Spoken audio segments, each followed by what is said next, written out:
निवेश की पाठशाला में आपका स्वागत है। तो जहां हम बात करते हैं स्टॉक मार्केट के smart strategies, latest updates and share market news की। तो वीडियो को अंत तक ज़रूर देखिएगा। अगर आप चैनल पर नए हैं तो लाइक, सब्सक्राइब एंड शेयर ज़रूर करें। यह वीडियो केवल एजुकेशनल पर्पज़ के लिए है, किसी भी बाय और सेल की रिकमेंडेशन नहीं करता है।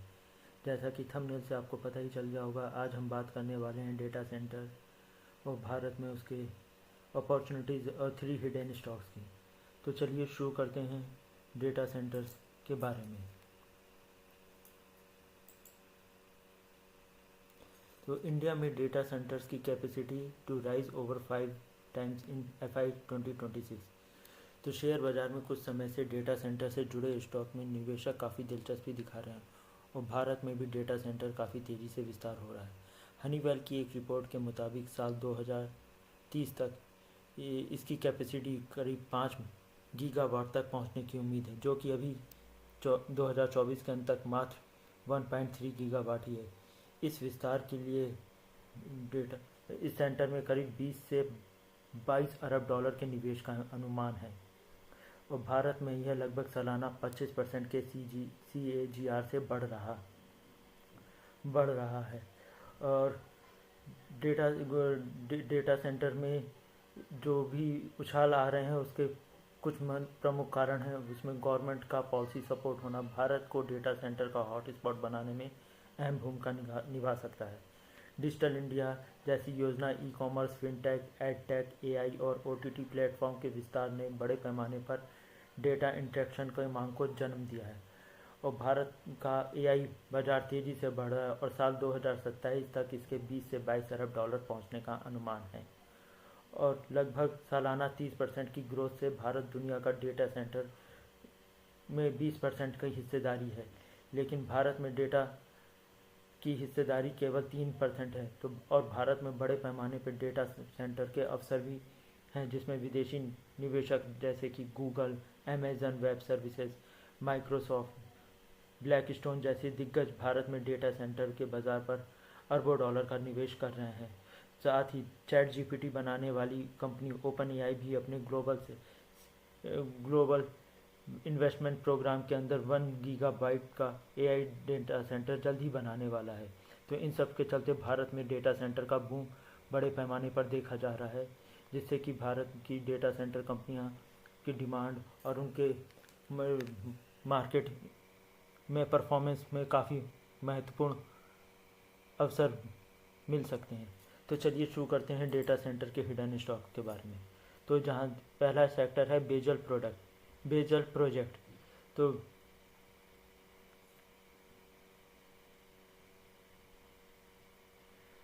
बेजल कंपनी, यह कंपनी पावर इंफ्रास्ट्रक्चर की कंपनी है, जिसमें पावर ट्रांसमिशन और डिस्ट्रीब्यूशन शामिल है। पहले यह बजाज इलेक्ट्रिकल्स का पार्ट थी। EPC सेगमेंट डेटा सेंटर में एंट्री 2024 में बेजल ने अपना पहला डेटा सेंटर अवार्ड जीता है। यह नवी मुंबई के लोकेशन को डेटा सेंटर के लिए 220 से 23 kilowatt gas insulate switch gears और ट्रांसमिशन लाइन्स के एक्सटेंशन बनाएगी। और इसमें इम्पॉर्टेंट बात यह है कि इसमें डेटा सेंटर एंट्री भी नया है और बेजल इसमें अपना नाम बना रही है। तो बेजल पर हम को अपनी वॉच लिस्ट और राडार पर रख सकते हैं।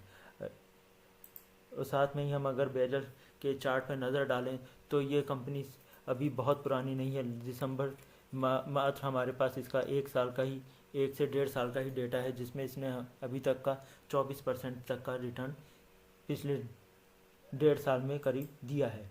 अब बात करते हैं किर्लोस्कर ऑयल की। यह पावर जनरेशन के सॉल्यूशन बनाती है। ये जेनसेट्स, इंडस्टार सॉल्यूशन, पंप सेट्स और फार्म इक्विपमेंट भी बनाती है। इनके जेनसेट डेटा सेंटर्स के लिए भी रिलायबल इमरजेंसी पावर बैकअप देते हैं, जो बहुत इंपॉर्टेंट है।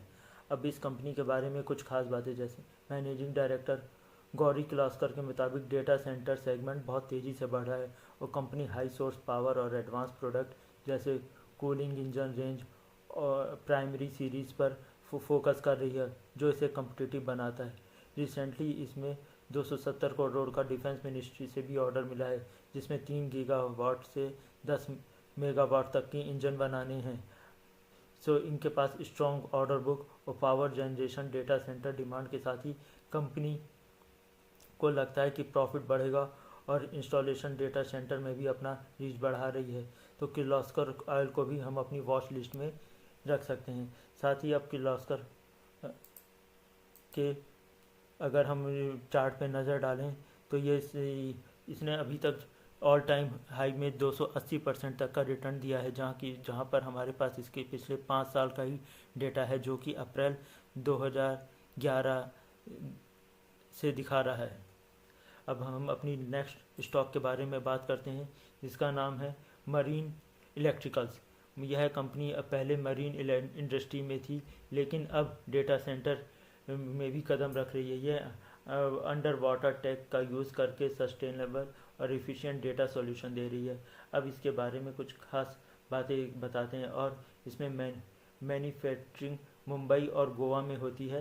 पिछले 1 साल में कंपनी ने डिफेंस जैसे हाई ग्रोथ सेगमेंट में काफ़ी ऑर्डर्स लिए हैं और मरीन सेगमेंट में भी बढ़ रहा है, क्योंकि गवर्नमेंट ऑफ इंडिया नेवी ने मॉडर्नाइजेशन और इंडिजीनियस पर फोकस किया है और इलेक्ट्रिकल और स्मार्ट सिस्टम और इंटीग्रेशन सॉल्यूशन के एक्सपीरियंस के साथ यह डेटा सेंटर इंडस्ट्री में भी कंट्रीब्यूशन करता है। सो स्मार्ट सिस्टम और इंडिजिनेशन पर फोकस कर रही है और तो हम इस शेयर पर भी ध्यान रख सकते हैं। और इसके साथ ही हम अगर इसका चार्ट देखें तो पिछले इसका ऑल टाइम चार्ट अगर हम देखते हैं तो ये शेयर भी अपने ऑल टाइम हाई लगभग 333 से अब 196 पर चल रहा है, जो कि हमें लगता है कि आने वाले समय में एक बेहतर काम कर सकता है।